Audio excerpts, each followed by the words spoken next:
প্রতিদিন নিয়মিত যোগ ব্যায়ামের মাধ্যমে শারীরিক এবং মানসিকভাবে নিজেকে সুস্থ রাখা যায়। নিজেকে সুস্থ রাখতে হলে খেলাধুলার মাধ্যমে শরীর চর্চা খুবই গুরুত্বপূর্ণ। এক বিশ্ব এক স্বাস্থ্য এই থিমকে সামনে রেখে 21শে জুন আন্তর্জাতিক যোগা দিবস পালনের প্রস্তুতি চলছে গোটা রাজ্যে।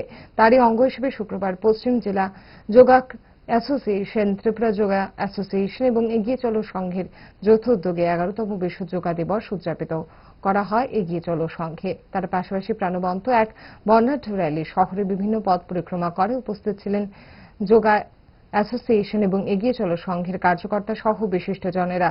তাছাড়াও এই র্যালিতে বিভিন্ন যোগা কেন্দ্রের প্রশিক্ষিত ছাত্রছাত্রী এবং প্রশিক্ষক সহ সাধারণ জনগণ উপস্থিত ছিলেন। আমাদের দেশের যশস্বী প্রধানমন্ত্রী নরেন্দ্র মোদী 21শে জুন দিনটিকে বিশ্ব যোগা দিবস হিসাবে ঘোষণা করেন।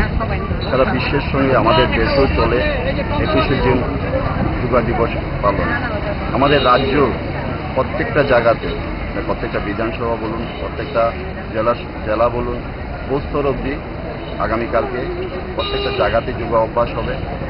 আজকে এগিয়ে চলো সংঘ প্রত্যেক বছরই আজকের দিনটাতে তারা একটা র্যালি বের করে এখানে যোগা একটা অভ্যাস করা হয় প্রত্যেক বছর। আমি সমাজের প্রত্যেকটা লোককেই বলবো যে নিজেদেরকে সুস্থ রাখতে শরীর চর্চা, খেলাধুলা, যোগ অভ্যাস খুবই গুরুত্বপূর্ণ। আমরা নিজেরাও সুস্থ থাকবো, সমাজকেও সুস্থ রাখার চেষ্টা করবো। যদি আমরা সুস্থ থাকি তাহলেই আমরা একটা সুস্থ সমাজ গঠন করতে পারবো।